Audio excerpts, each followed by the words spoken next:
Welcome. Welcome, everyone, to the Radio Toons podcast. How's it going? It's going great. We're back from our little hiatus. Sabbatical? Yeah. Sorry, I got physically ill. I was incapable of recording last week. But we're back in full force with double the topics, maybe? Double the topics? Double the news? I don't know about that. Double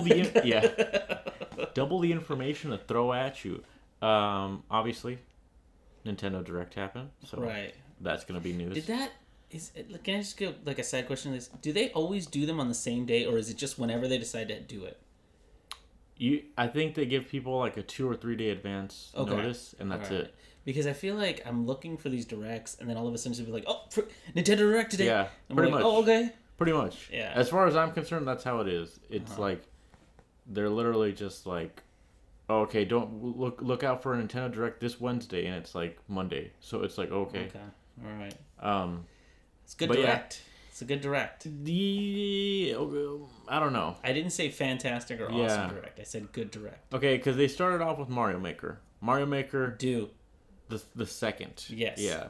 Which is great. I mean, loved Mario Maker 1. Mm-hmm. More of the same. That's fucking great, right?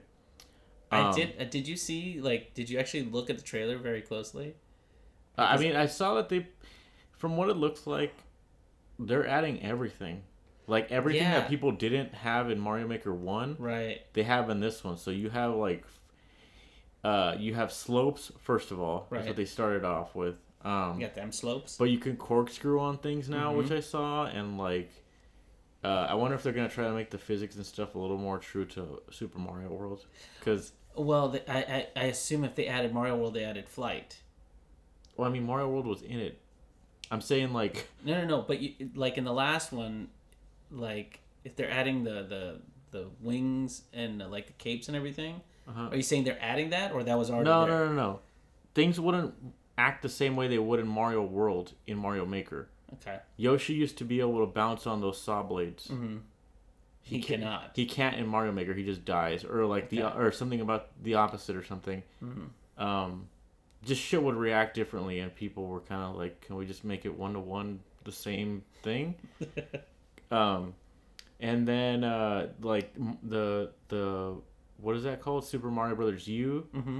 They have those pipes where you can throw fireballs in now, right? And it comes out the other side and stuff like that. So they're giving you more toys to play with, which is perfect. And I saw something that I swear was not in the original Mario Maker, which was they allowed you to direct a camera, which was brand new. Yeah. So it was the way it reacted was very drag and drop, where it was you click the camera and then you put a point and then you drag, and that's how you determine how fast it goes. Yeah, so you can do airship levels now, basically. Exactly. Where you could do those are. By the way, those are the fucking most annoying levels ever in my opinion. They had auto scrollers in the last game, I believe. Did they? Yeah, but in this one they're adding the elevation. Yeah, because I saw the directional. Yeah, he was pointing in a certain direction. I was like, oh shit, they're allowing you to move the camera yourself. I think that's why they made a point to make it when they showed that part, they were like, oh, it looks like an airship, and it's like Mario Brothers 3, so yeah, gotcha. Whatever.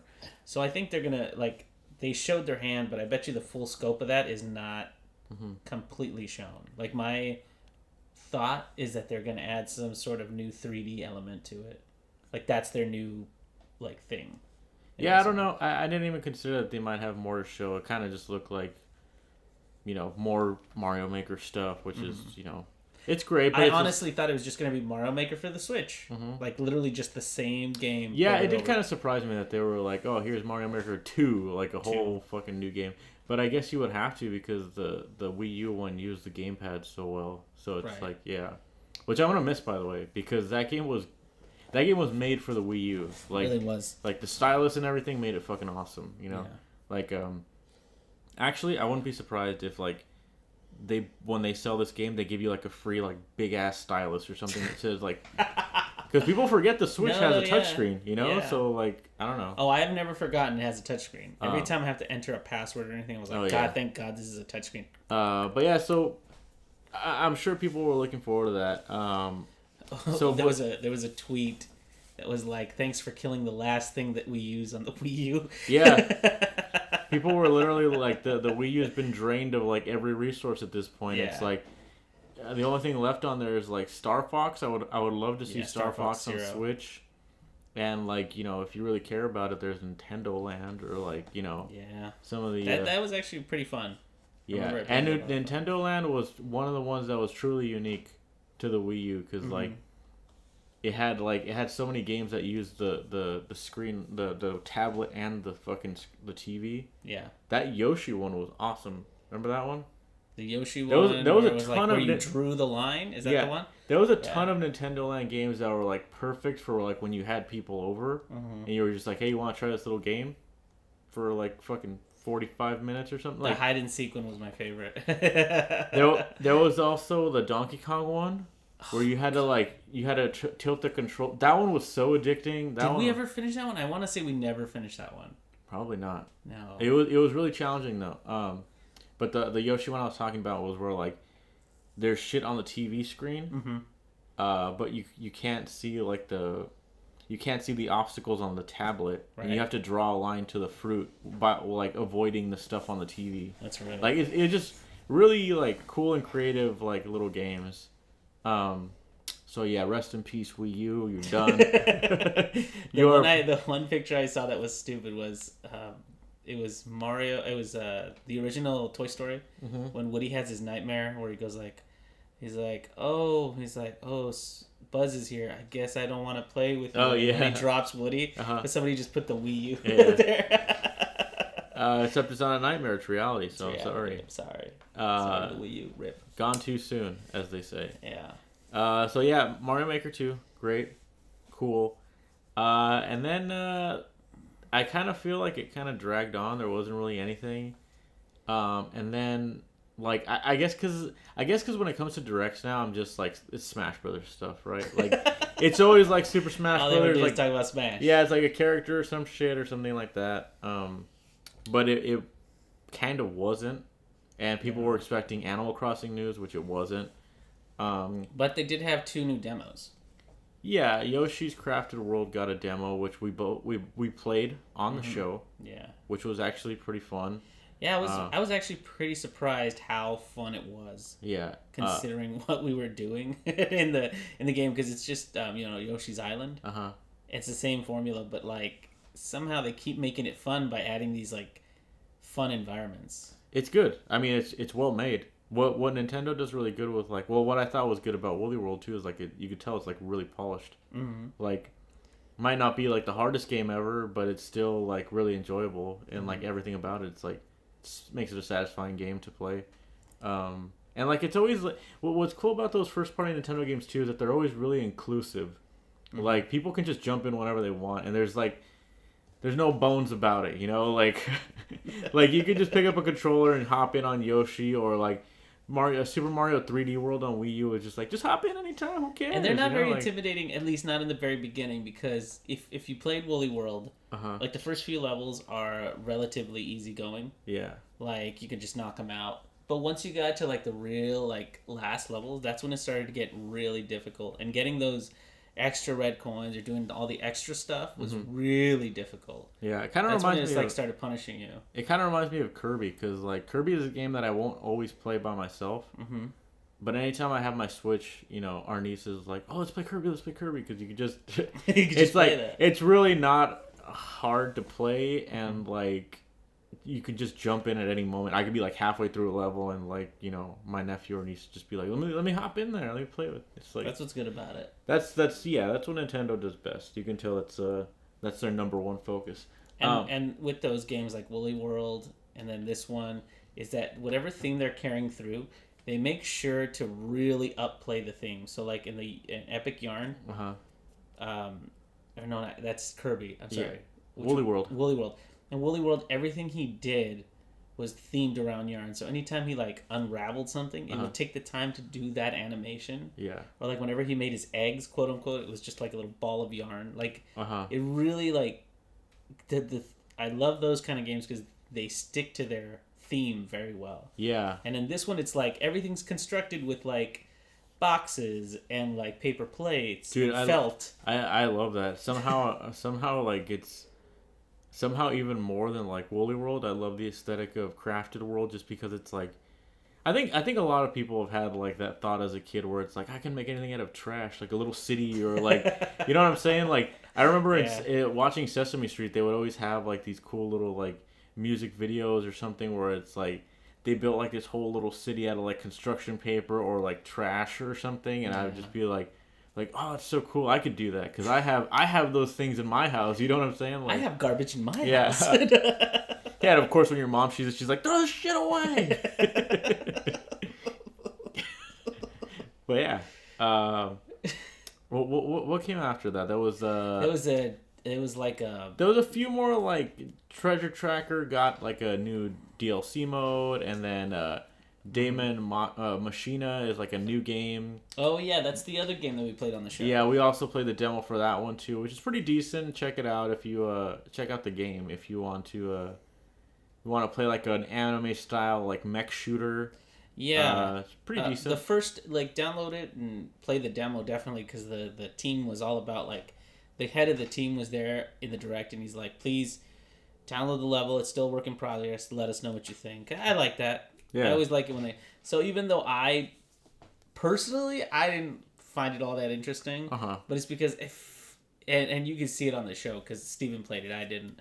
But, like, I just feel like it was so slow and, like, not as epic as this, like, rockin' music was. Yeah. It's I mean... I'm not an expert on like mecha games, but I almost feel like maybe they were doing that to kind of to push the whole like scale of the mech. Mm-hmm. Sometimes they make things move a little slower, or like like it has to have weight to it. Yeah, you know what I'm saying. I don't know. Star Fox Wii U actually did that really well. There were some battles where you find these like gigantic like spaceships, and you really felt like the fucking size of these things. Especially because you could go into them sometimes and stuff like... Fuck. I love Star Fox Wii U. I really do hope it gets ported. But okay, so we got that, and then we had a few other games. We had like a Fire Emblem game, which I was like... Yeah, we had a lot of like Dragon Age had its own Minecraft version. Yeah, Dragon Quest Builders 2. Yeah. Which I was kind of like, okay, it seems kind of cool. I guess I didn't play the first one, but whatever. Well, yeah, but like Minecraft's gonna do good on the Switch because like it's got the. Is it just Minecraft though? I've never played Builders, but what it looked like is like it just looked like Dragon Quest with Minecraft shit on it. Okay, which is fine. I think that'll sell. I think it'll do good. It's not my game though. You know what I mean? You know what was kind of significant about that Fire Emblem game was is actually on Switch, right? Mm-hmm. So it's like this is like the first console Fire Emblem in like a long time. Is that right? Yeah, because there was no Switch Fire Emblem before this? No. Oh, right? Crazy. I don't think so. I don't know. Maybe there was. I don't really follow them because they're a little too turn-based for me. There might have been one on Switch. Maybe I'm stupid, but I don't follow these games, so it's yeah. And then we had a Smash Brothers 3.0 update where it's like, why did you guys bother even telling us about this? Because 3.0 is coming, and they're like, what are the details? And they're like, you'll have to wait till next time. You're just gonna have to wait. It's like, what the fuck? Like, so okay, just teasing us, man. But I guess if the update's coming soon, then we're just gonna download and we're gonna see what's in it for ourselves or whatever. Yeah. I don't know. They did show Joker's model, right? Like he like jumped down and he was like kind of walking around for a bit. So that's gonna be fun. Yeah, another fighter. Yeah. So I think I'm just gonna jump to the end here. Actually, hold on. Before that, Platinum Games had a game. Oh, that's right. Called Astral Chain. That looked cool. Which Hideki Kamiya is working on, which is pretty surprising. Mm-hmm. So it looks almost like I don't even know how to describe it. It's kind of like a anime cyberpunky like. Mm-hmm. Almost like JoJo's Bizarre Adventure, where you got somebody like fighting with you, kind of thing. But the game itself didn't look amazing to me. I thought it looked pretty good. But when you put Platinum Games and Hideki Kamiya into the mix, then I'm interested. Yeah. So it's like, I'll see what happens, because it's like, people have mentioned this before too. It's like Platinum Games they're having such a wild ride right now because like they came out with Transformers and it kind of flopped, and they got Ninja Turtles and it kind of flopped, and they got like those licenses taken away or something. So like, but it's just, and then Kamiya was doing Scalebound. Oh, that's right, and it got canned. Yeah, so it's like, I don't know, like that makes me want to just like buy this game for the sake of like these companies. And I just realized at the end of that whole thing, like they showed this game, they were like, by the way, we're gonna have info on Bayonetta 3 soon. Yeah. And I was like, stop saying soon and just give us the info. Yeah, but I was like, I get it. Bayonetta 3 is like, that's the one I look forward to, obviously. But you know, I can wait, basically, is what I'm trying to say. Well, they got Devil May Cry coming soon, so we're fine. They didn't have any info on what was it? Metroid Prime 4? No. They didn't have any info on it, but they said Retro Games is still working on it. They started development over again, so we're gonna have to wait a long time. So I mean, whatever. I personally don't have an issue with that. Like, as long as the games eventually come out, who cares? You know, like I don't mind waiting. But so finally, our last game. And they said that in the direct. He's like, this will be our last game. Yeah. And then they showed waves. Mm-hmm. Like, that was the thing. And in my head, I was like, is this Ninja Theory? Because I don't know why, but always when you see, like, crashing waves and stuff, I always expect to see, like, Ninja Theory come up, like, right after that. Because that's their intro, isn't it? Oh, like you mean Koei Tecmo? Is that what I'm thinking? Yeah, okay. From Dead or Alive. I was like, what is this? It was like, this is blah, blah, blah. Then I saw that it got animated more, and I was like, oh, wait, you know. And by the way, as soon as I saw the ship on the waves, I knew immediately what it was. Oh, yeah, definitely. Like, we watched that intro so many times. Like, if you've played Link's Awakening, you know what it is. And so it's Link's Awakening, and I don't really know how to react to this because I saw that and I was like, I don't know if it was just because I was sick at the time when I was watching the trailer, but I was just like, I fucking played this game. I already played this game. Like, what?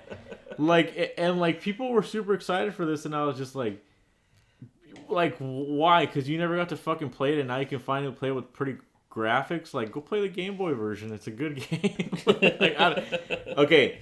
Here's the reason I was excited. Right? Yeah. Okay, I'm being cynical here. Ernie, no. Ernie, please give your opinion on this.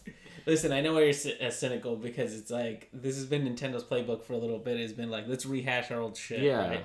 I totally get that, and I totally get it. But for me personally, I haven't been able to play that game in a super long time. Okay. And I remember it being this fucking fun ass Zelda game that had nothing to do with Zelda.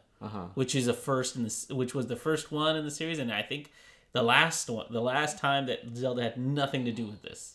Okay, you know. So in that regard, the game is going to be somewhat similar, right? But do I think that they have literally just redone that game and boom, you're done? Yeah, I don't think so. I think they have. I think what they've done is that they've started the game they started that part, and then they're adding like a bunch of shit to it because they animated the intro, which is kind of crazy because if you think about it, if you look at that and then look at how the game actually looks, like what was the point of that? Yeah, I don't know because I do love how Link looks in that game. That old school Link is like my favorite fucking Link ever, especially when he has a little skirt. When Capcom did Seasons and Ages, the art for that game is so fucking like in my head I was always like, this is Link. This is Link.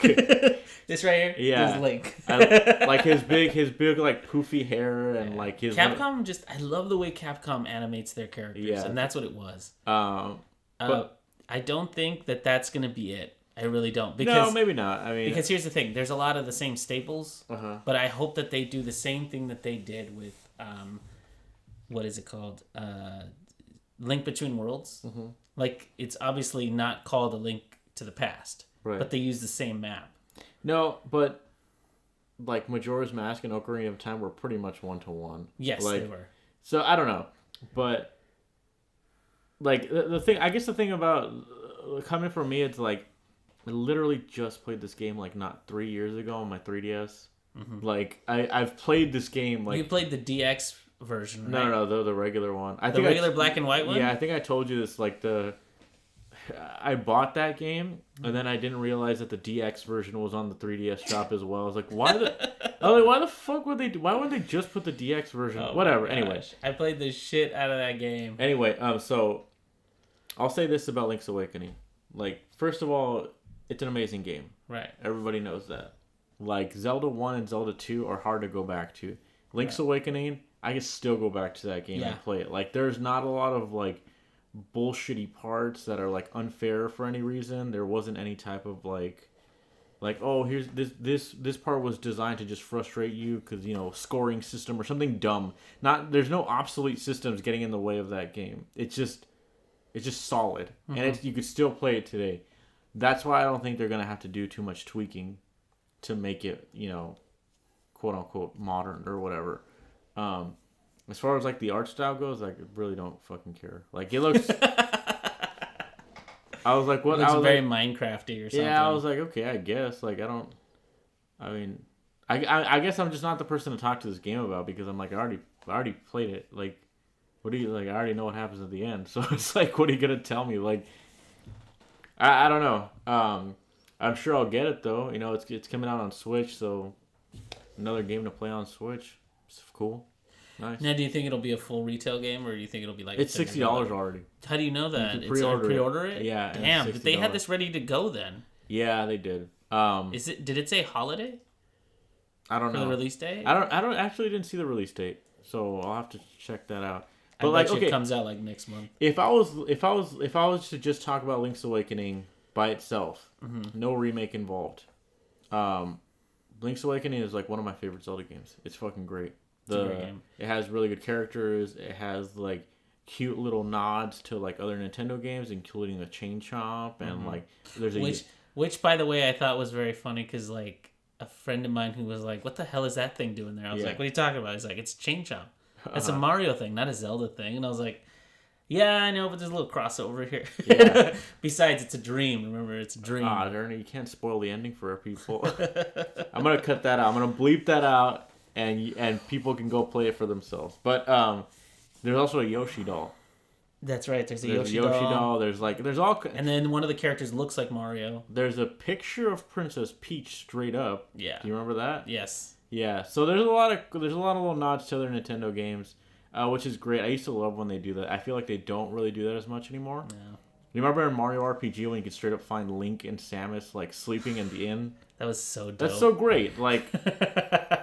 Like, I'm like, damn, dude, why don't they do shit like this anymore? And like in some weird, only one time thing, you could turn Mario into an 8-bit version of himself. Yeah.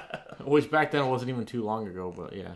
But yeah, so anyway, it's cool, I guess. I'm so lukewarm on this announcement. Like, they ended the direct with it, and I guess I was just expecting to be like blown away, and I was just kind of like, a game I've already played, great. Cool. Well, see, you discovered it recently. I discovered, like, that was my game. And this is why that game is so good. It was built to be on the Game Boy. Wait, what do you mean I discovered it recently? I played it when we were kids. You played it when... Yeah. Oh, okay. We grew up here's together. The thing. Here's the thing, right? That was, like, the Zelda game that was built to be on the Game Boy. It wasn't one of these things where it was ported to it. It wasn't, like, a game that was like, oh, here's its, like, better counterpart. Now we ported it down to this. That's what makes it great. It was such a great Zelda game, not watered down at all. It was like a full-fledged Zelda game on the Game Boy. And that's why I'm saying, like, you could still go back to it today. Like, you know, granted, you're going to need some light because the original Game Boy fucking sucks at that. But, like, it's a solid-ass game. Like, everything in there works. And the fact that they simplified it so much made it easier to play. So, for example, because, like, in the original Zelda... It was like, where the fuck do you go, right? This is like a Game Boy game, and Nintendo knows, like, when you're playing a fucking Game Boy game, you got to be able to do thing in 10-minute to 20-minute intervals, because this thing's gonna run out of battery. Yeah. Or you're not somewhere where there's light. Fuck. So the thing is really streamlined. They're like, go here, go there, go here, go there, and there's all sorts of places to save. That's what's great about this game. Just the I don't want to say watered down, but it's more like a. It's the bare essentials for an adventure game. Yeah, I mean it's pretty short too, so I would be surprised if they I guess if they did keep it that way, because it's only like 5 hours. Yeah. It's a tiny 60-hour game. But the thing is, like... Or $60 game for like 5 hours is a bit ridiculous. That's why I thought... when you said $60, I was like, damn, what? Yeah. That game, even when it came out, wasn't $60. Like, right, it's a Game Boy game. It was like $40. Game Boy game, yeah. The reason I liked it so much, too, was since it was my first Zelda game, I didn't know anything about Link. I didn't know anything about Zelda. Uh-huh.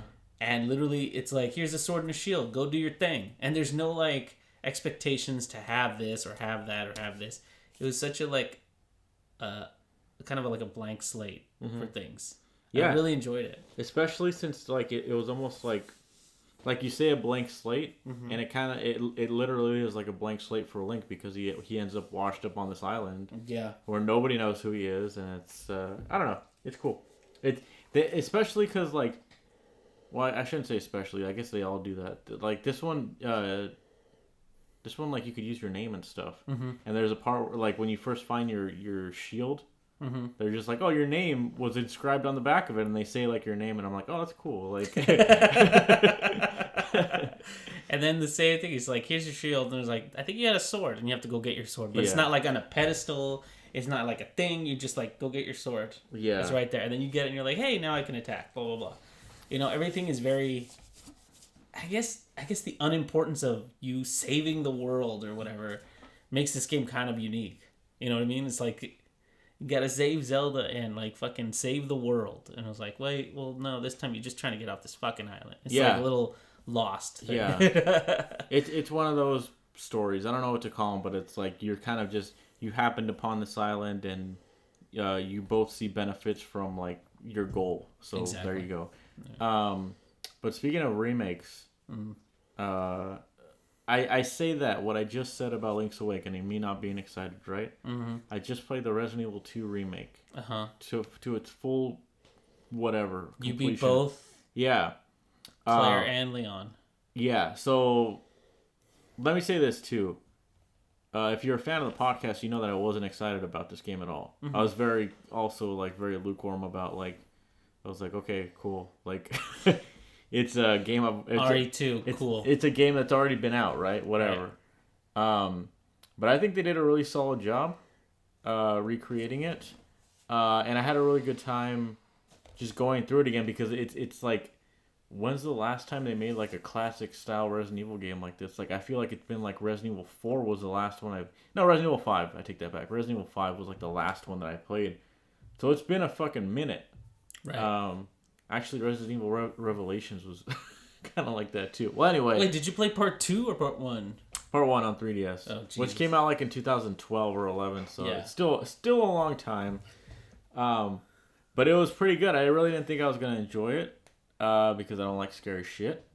Same here. And honestly, like Resident Evil 4 is not like traditionally scary, kind of like Resident Evil 2 is. Mm-hmm. Resident Evil 2, like I remember when we were playing on 64, like I hated it when like shit would jump in through the windows or like when lickers would just come out from off screen and like slice you or something. Like also because it had loading screens, you had that weird thing where you would like walk up to a door and it would open, and then you'd walk through and you didn't know what was coming up on the other side. So those were scary as hell. But I was really impressed, dude.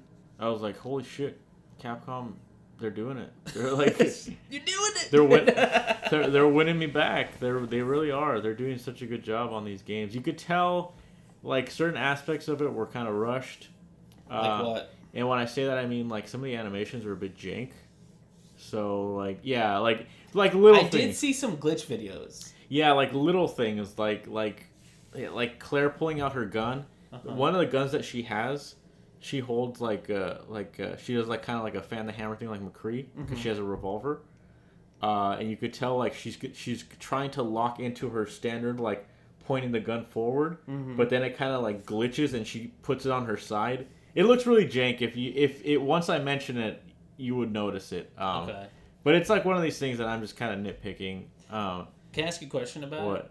So one of the reasons Resident Evil 2 was like so scary and shit is because like every new room was its own kind of entity. And every time you transition from this little section, you would go into a new section. Yeah. Based on that, like the door thing, like that would do that.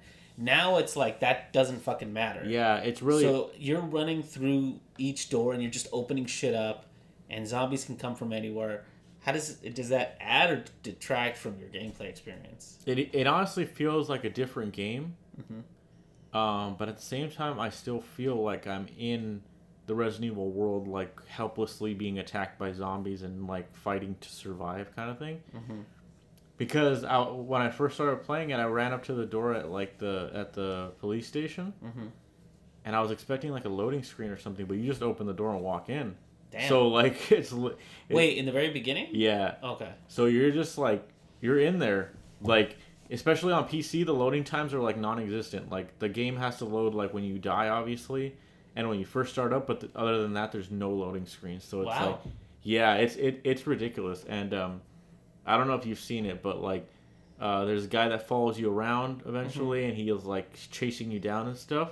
Yeah, I forget his name. Everyone's calling him Mr. X, but in the game they call him Tyrant. So, yeah. I don't know. I think he turns into Tyrant at the end. Yeah, I guess his code name or something. But I remember... So, here's how I remember it in RE2. In RE2, there was this part where you had to, like... You went into this long hallway. Uh-huh. You walk all the way down to read some fucking inscription. And then there's this cutscene where this helicopter randomly drops this thing into, like, your space. I believe that's in Nemesis, isn't it? Or is that... Oh, yeah. No, you're right. That might be part 2, yeah. Yeah, and then, like, essentially he's just running at you. And what you have to do is... You either have to try and run past him, which mm-hmm. is, you know, for them elite players, they can do that. Uh-huh. Or you shoot him enough where he takes a knee. Yeah, that's kind of what you do in this game, too, is, like...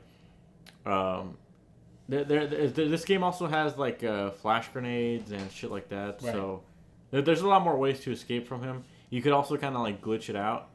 Because there's animations where, like, when he opens the door, he, like, holds the frame and kind of, like, ducks into the doorway. Right. So you can just kind of run past him when he does that. There's certain things that are, like, kind of jank, but it's, like, I'm playing this game and I'm, like, I need that. I need these little moments where, like, I kind of outsmart the game because I'm fucking... Right. I'm scared. Like, the game got me a few times, like, really good just with, like... Just like a regular zombie jumping out from behind like a wall or something, and I'm just like, fuck. Like, that scared me so bad. But yeah, I really didn't, like I said, I don't like scary stuff, so I didn't think I would enjoy it. But like Leon and Claire are really cool characters. Mm-hmm. I feel like. What about like Ada Wong? Yeah, she's in it. Yeah. She looks like her Resident Evil 4 counterpart. Okay. Which I'm personally like... No sexy red dress then? Yeah. Oh, exactly. She does? Okay. Yeah. Which I was like... I don't know. I'm like, I don't really care about this character so much. Like, I don't know. Like, people were really excited that she was in this one and, like, she looked like she should or whatever. Mm-hmm. But I was just kind of like, yeah, it's whatever. Like, I don't know. That was somebody's first crush, Steve. Like, I'm sure it was. Yeah, no, I'm not trying to... Take it easy. I'm not trying to dump on anybody's waifu. I'm just saying, like... I got Leon in, like, the alternate skin. Yeah. Where he's got, like, the long sleeve blue shirt, and I'm like, I fucking love this. Like, he looks so dumb. Like, nobody would wear this in the police force, but... I wonder if the old, like, cheat codes work. Because I remember, I believe they do. I might be talking out of my ass. Well, I may be remembering these cheat wrong, but, like, in the Raccoon Police Department... Yeah. There's, like, a back room with a locker in it. Okay. Where you can find alternate costumes, but the only way you can get that key is like you have to do that first section before you get to the mansion without shooting anybody. Oh, okay. You know what I'm talking about? I know there is something like that. There is achievements where it's like you beat the whole game with under 2 hours and you will get like unlimited ammo or something like that. Like there's like weird shit. Yeah. I say weird shit like there's unlockable things. Definitely, I should say. What if you look at the sergeant's desk like for 50 times? Do you get that picture of oh yeah, there was something like that before, wasn't there? Yeah, if like you look at the desk and then you see a picture of the girl from Resident Evil 0, the one with like the little Rebecca? Yeah, Rebecca. Oh, okay. You see a picture of her. I just know that somebody pointed out that, like, in the original Resident Evil, you could look at Jill's desk, and it says, like, oh, it's a picture of Jill's friend or something. Oh, maybe that's what I'm talking about. And if you look at it, and obviously it's not like that in this game with the fixed camera angles and, like, the typing or anything. Right. But there's just a picture of a dog on her desk, so people are like, oh, I guess this was Jill's friend. It was his dog. Was there a sandwich on her desk? No, and they were like, "That's Jill's sandwich." Not. But if you go to Chris's desk, he has like a guitar and he has like a jacket that has that same inscription that Claire's has. It says "Made in Heaven" and there's like an angel on it. Oh yeah, that's cool. Her original costume too is just like, oh, it's badass. I love that. Like, I really love the like old Capcom character designs. Like they just look so like unnecessary. Like she has like shorts with shorts underneath, and then she's like, I don't know. It's hard to... the fingerless gloves. Yeah, she's badass, dude. I will say the character models look a little weird. Mm-hmm. I was kind of like Claire kind of looks like a. I don't know how to describe her. No. She looks like a teenage girl almost, like a baby, like, and she's supposed to be a grown ass woman, isn't she? Yeah, and like so does Leon too. Leon in like comparison to like. If you compare him to like part 4, he looks like a little baby in this game. But I guess it's like they're supposed to be much younger, so whatever, you know. I don't think they're supposed to be that much younger. Yeah, I don't know. Maybe they're going for that whole like anime angle. Yeah, but the game looks really good too. It's just like I said, like just a great overhaul on everything, and like it just they did a really good job. I was really surprised. Is that a buy or? Is that a buy from you? See, that's what kind of brings me to this point is, like, you were saying $60 for Link's Awakening. It's like a 5-hour game, right? Right. This game was $60, and it was only about 10 hours. Really? Yeah. That short? Yeah, because I beat Leon's story in a day, right? Ooh, wow. Yeah, and then the next day I was like, oh, let me start Claire's, and I beat hers in a day as well. Damn. And I was kind of disappointed at, like, how similar both of them were.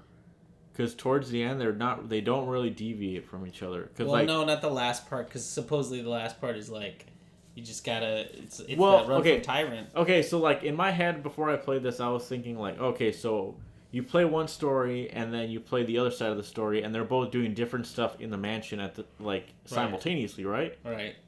That doesn't lead me to believe that that's the case here. Mm-mm. So when I'm playing this, it makes me feel like you either play through as Leon or you play through as Claire. They kind of do the same thing, mm-hmm. and then eventually they meet up at certain points, but it's not really like not really like two different games, is what I'm saying. Can I ask you a question? In the very beginning of that game, do you get to pick which one you choose, or it just tells you, oh, here's Leon's story first? Oh, I don't know actually, because I believe I just clicked Leon, but I think you can choose Claire first. Okay, because that is how it was in the original, where you could pick either or. I'll say that Claire's is much harder. Yeah. I don't know what the fuck like. Well, she doesn't start with a gun, if I remember. She does. She does start with a gun? Yeah, she has like a little fucking revolver gun. Oh, okay. All her guns are like really weird. And tiny? She's got like 2 different revolvers, and then she's got like a submachine gun. So like like a little one. Mm-hmm. And then Leon has like classic fucking like Beretta style like just guns. He's a cop. Yeah. Well, there you go. But I don't know. It's weird. Yeah, whatever. Anyway, hers is much harder. You're going to have to conserve ammo, like, a lot more. Do they still do the ribbon thing? Ink ribbon? No, only on hardcore mode. Only on the hardest difficulty do you have to use ink ribbons. Oh, okay. Thank God. But I hadn't played a game in a long time that uses save points either. So that was a new thing. Like, or not a new thing, but, like, it was just weird that, like, because I had to go do something at one point, and I was just like, I can't save. I'm like in the middle of like 2 save points. I have to like find somewhere to either I just leave the game on, or like, and I just ended up leaving the game on. I was gonna say you just leave the game on, yeah. But I was just like, fuck, like that's crazy, like not really a problem modern games have, because you can just save wherever. Yeah, I remember the ink ribbons was a big ass deal back in the day, and I used to fucking hate it. That and the PC box. I thought that was the dumbest thing ever.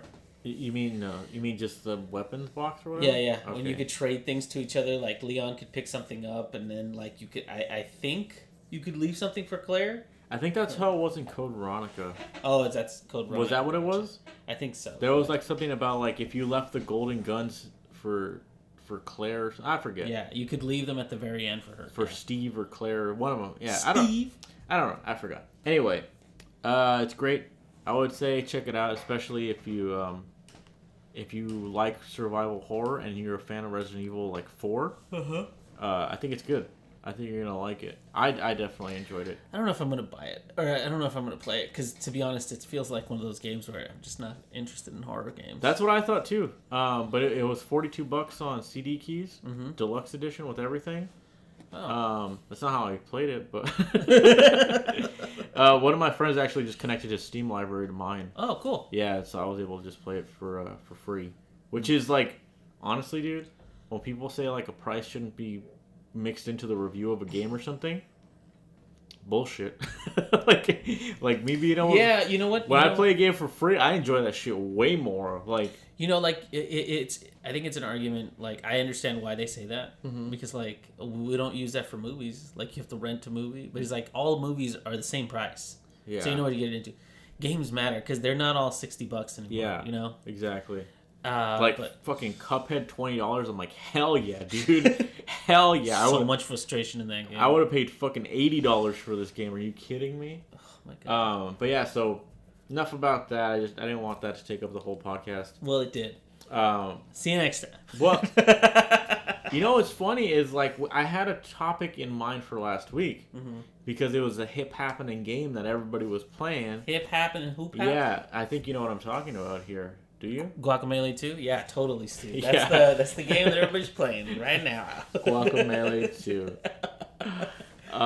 No, actually. It's a little game called Apex Legends. That's right. So last week, everybody was nutting over this game. Good reason. Pardon my French, but everybody was so excited for this game. Everyone was playing the shit out of this game. Yeah. It's a new game by Respawn, and supposedly it was going to be Titanfall 3, and it got reworked into this game. And you could tell. Yeah, which apparently a lot of people are like, yeah, it moves very similarly to Titanfall and all this stuff. But it's a free, absolutely 100% free battle royale game. That's right. And it runs buttery smooth on PC. It runs, yeah. Okay, yeah. It's you're a 3-man team or whatever, and you're battle royale style. So it's like a squad of like 25, 30 people, I think, and then you gotta fight to the end, whatever, right? Right. It does look great. I gotta say, like, it feels like that's the thing. Like, it feels like Titanfall 3. It obviously was going to be Titanfall 3. So all the movements, all the like the map itself, because there's only one map right now, right? Yeah. That map just feels so much like I'm playing Titanfall 2. It the way that the levels work, the way that everything's stacked and everything, like all the textures look so similar. Yeah, I can see that. That kind of like I don't even know. It's not like Space Marine, but kind of like futuristic, like futuristic but worn out. Yeah, like and it has a very like sun bleached quality to it, which I really dig. I love that. But it does look really good. It's probably the best looking free to play game on the on the market. Yeah. And like it actually works. I was actually, and when I say that, I mean like they launched it like last maybe 2 weeks ago.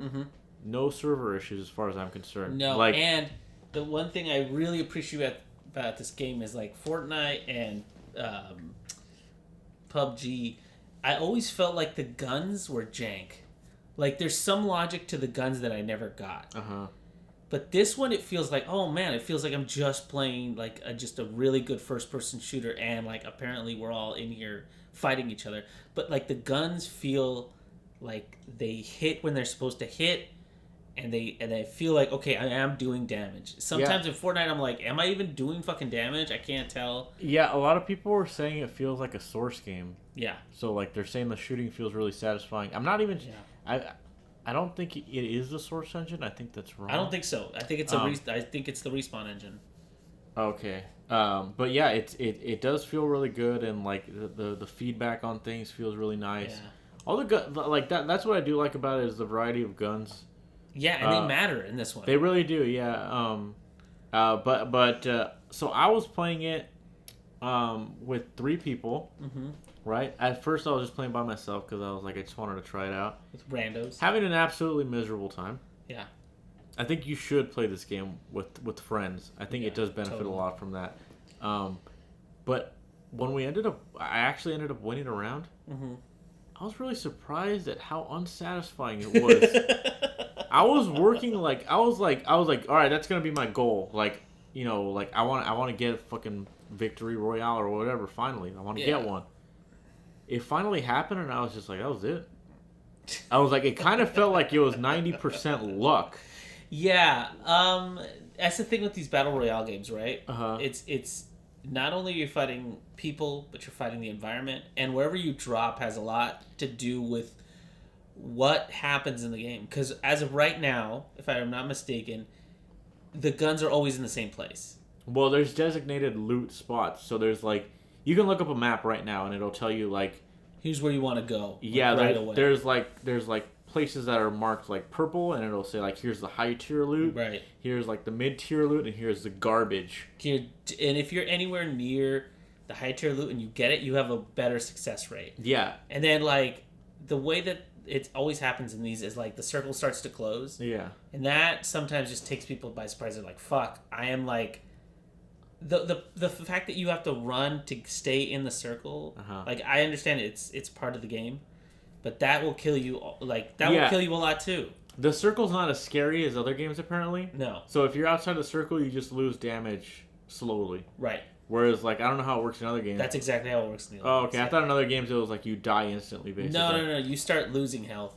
This one is pretty slow though. You can stay outside the circle for like a good amount of time. Right. But what I was gonna say is, the game that we won, I dropped it and I immediately picked up a good scope off of one of my enemies. Mm-hmm. And that scope is why we won. I could shoot people like from super fucking far and kill them. Right. Or at least damage them. And when they got into another fight, they died. Right. So it was like, in my head, I'm just like, all right, so you just need a badass scope. And that's pretty much it. Like, you just, like, literally just like camp it out at a certain location and like. And that's the thing. Like, if you have a badass gun and you're relatively within the circle, you're fucking made in the shape. Yeah. Because then not only are they fighting you, but they're fighting the circle. So if they're outside, if they're close to the edge of the circle and you start shooting them from afar, and then they get caught in the circle, they're forced to push forward out of them, and you could just sit there and pick them off. Yeah. That's the problem with. That's not. I shouldn't say that's the problem, but that's a symptom of the game. Them's the breaks. It's just part of the game. I didn't try out all the characters. I ended up winning with that guy Gibraltar, who is essentially Winston. You keep saying that. Okay, sorry, I won't do that anymore. That was initially why I played the game to begin with, was because people were telling me like, there's a badass robot in here. No, people were just saying like, oh, there's abilities. Which I was like, all right, cool. But they don't feel like Overwatch abilities. No, they're not. They don't play as big a role as in Overwatch, but they still play a pretty big role. Like, there's no, as of right now, there's no like ability where you're like, it's high noon, and you like. No. There's, it's more like help. This ability will help your team out. Yeah. So Gibraltar is the big Hawaiian-looking guy that kind of looks like Maui from Moana. Yeah. And he drops like a Winston shield with like a bubble. That's who I ended up winning with because I felt like he was the most, like, I don't know, like maybe it was just luck. I don't even know at this point. But he has like a little shield too when he shoots. And I was just like, I just want to tank and just stay out of like the line of fire and shit and just kind of camp or whatever. I tried Lifeline, which is that's who I tried. Is the medic chick, which is probably my favorite character. I really liked her. I love the zip line. It's probably the best way to travel. That's Bastion's thing. Oh, Bastion. Yeah. Sorry. His name isn't Bastion. Oh, that's right. Sorry. She's the one that's like sitting on the little lifeline floaty thing and going. Yeah. She's the one with the little medic robot. Pathfinder's the robot. He's the one with the zip line, which is actually broken apparently. Yeah, it is. People are saying it's really good. Wraith is the chick that kind of looks like. I mean, it sounds like her name would be Wraith. She looks like a Wraith. She's the one that opens up the portal. Yeah, she's also considered really good just because she's got a lot of survivability. She can move around a lot. She could basically like people apparently just use her to scout out places and then just come back. Run and then they fucking book it back. Yeah, Bangalore is that girl that's kind of like a standard army person, and she has like a smoke grenade or something. Which is okay. Yeah, and then there's Bloodhound, which is the guy that has like the crazy mask and the hat and stuff. Right. So I can only speak for basically Lifeline and Gibraltar, but same here. Those are the ones I stick to. It seemed like a lot of things were similar. Gibraltar has like an airstrike thing, which is pretty good. And Lifeline's thing is her ult is like she calls in like a what's it called? Like a crate. Mm-hmm. Like, and it's just weapons for everybody. Yeah, what she gets is actually pretty often. So what my teammates were doing were basically just like, oh, you want an ultimate accelerator here, and it's just like this little thing that you just like charge. You charge, yeah, and it gives you ultimate charge. Right. So they were just throwing them to me, and they were just like, just get us more loot, basically, which was working out. It seems like teamwork plays a lot of. It does, yeah. But at the same time, it's like it's also kind of random, so I don't really know. Well, yeah. There's also 2 characters in there that are locked that you can buy. Yeah, I didn't do that. Mirage and some other guy. I forgot who they were, but they looked good. I mean, Mirage obviously, like his name says, he can create a mirage like a decoy and throw it out there. Okay. That sounds pretty dope. Yeah, and I forgot who the other guy is, so apologies for that. But we're not gonna spend money on it. Yeah. I as much as I would, I just feel like I'm not gonna play it enough. I feel like you should definitely hop on with like your crew of people and check it out. Yes, definitely do that. Like have a good run of it because after I got that Victory Royale, me and my friends have not played it. Like so, I was almost like, oh, okay, that's it. I think I'm done with this game. Like, I don't know. Like maybe not. Like maybe I'll go back to it at some point. But at this point right now, I'm just kind of like. They got to add more characters or a new map or something to have me come back because I'm sure they will, especially because like if they've learned anything through like PUBG, Fortnite, and like even Overwatch to some extent, if you stretch out your content, people will just like tag along and fall into it when they do. Yeah. You know? But bravo for them, they launched this game, and it's seriously, it works straight out the gate. There's no issues with it on servers or anything like that. I only got dropped once. Yeah, but it was before I actually got into the game, so I was like, okay, all right. Yeah, so it dropped me before the game started. There was a point where my game crashed, but I was like, I don't know if that was just me or if that was the actual game or what was going on there. Right. Yeah. But I still felt like this is a really solid game, and it feels like every aspect of it. I mean, you either don't like Battle Royale games or you do. It's one or the other. But if you do, it seems like a really solid contender. Yeah, I would say so. And it doesn't feel like... Thing about like Fortnite, not so much PUBG, but Fortnite definitely, it feels like it's an esport type of game, if you know what I mean. Like, yeah, like Fortnite feels like very esports. It's so colorful. And I was about to say, like, I feel like this game has no competitive, like, not qualities, but like potential. No, but that's what I'm saying. Like, I feel like Apex Legends is not. They didn't build it for that. Mm-hmm. They just built it to be fun. Okay. You know, I feel like other games have been built, like not PUBG. Obviously, PUBG was literally just some guy was like, this would be fun. Yeah.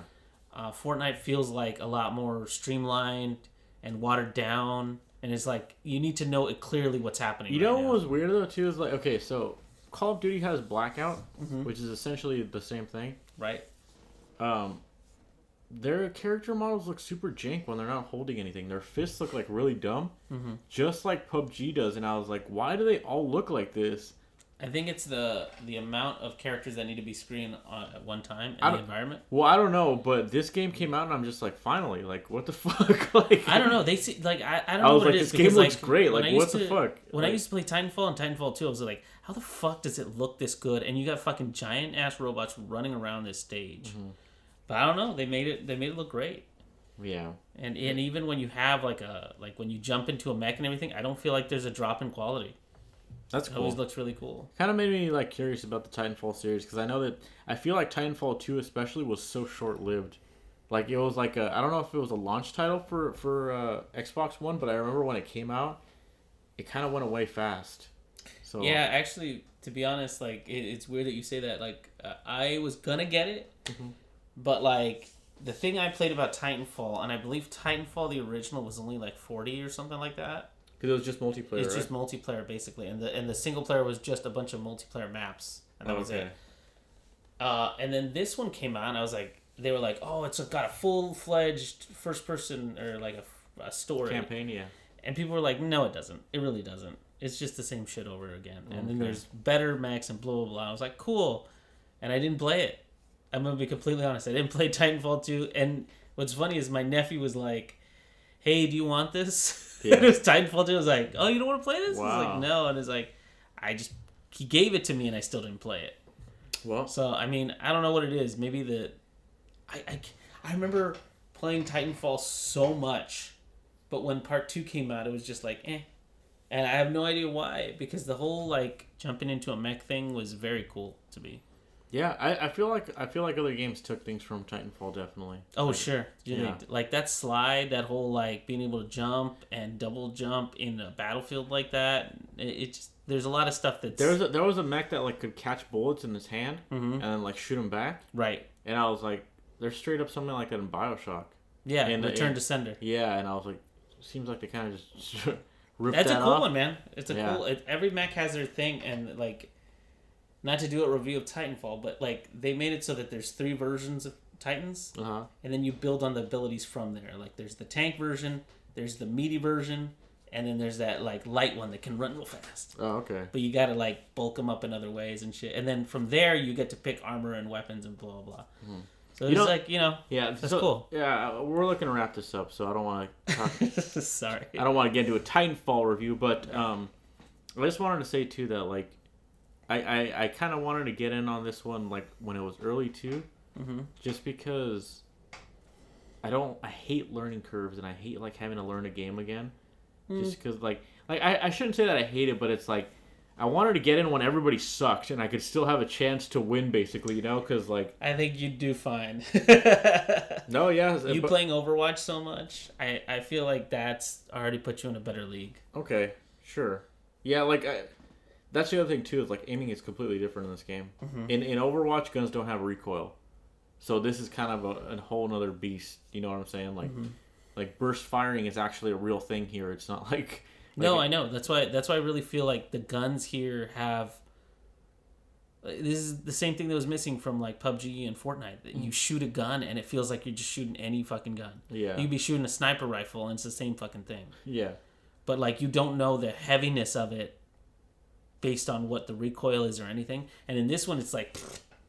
Yeah. And like the gun jumps into especially the Prowler. The Prowler jumps up a lot and I couldn't fucking use it and then But how satisfying is that fucking sniper rifle? Mm-hmm. Like you have to reload after every single one, but when you shoot and you see the gun like jump up in your hands and then it like come back down, you're like, holy shit, that's a big ass bullet. It feels good to get kills in this game, and especially because it's like if you get a game with like 4 kills, you're like it doesn't sound like a lot, but it's like fuck. Like, it's a lot. Yeah, it's like a lot. I earned those kills. So, but yeah, what final thoughts, Ernie?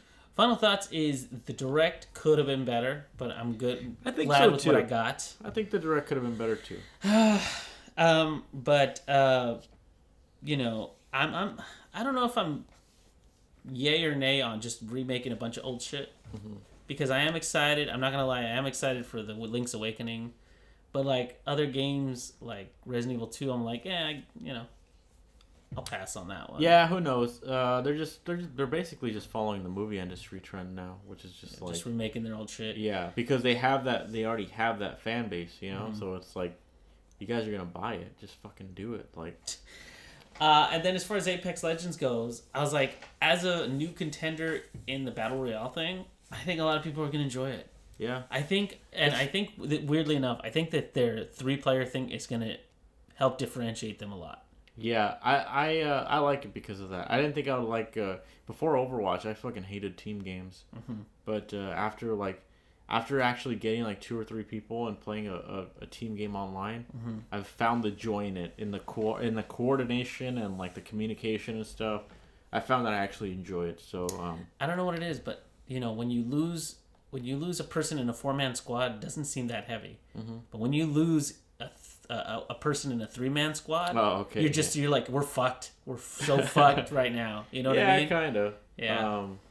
But I have known that I have noticed that like I was saying, like everyone's kind of new to this game. Mm-hmm. There were fights where like I was taking people like there was a fight where I punched 3 people and I killed them. I was just like, people just don't know what they're doing yet. Like, so it's like, I would say try it now when people aren't really like, you know, people don't know what's broken yet, or people aren't like, you know. It's a bunch of kids playing. People aren't tier whoring yet. Yeah. I was playing on computer too, so I assume that there was less kids, you know. Yeah, for sure. But yeah, we are the Radio Toons podcast. Find us on SoundCloud at Radio Toons Podcast, iTunes Radio Toons Podcast. Mm-hmm. I'm Soho Shuffle on Twitter, and I'm Neo Ernie on Twitter as well. Yeah, and that's where you can find us and drop us a tweet or a line or whatever they say. Mm-hmm. But that does it for this week, guys. See you next week. See you next week, guys.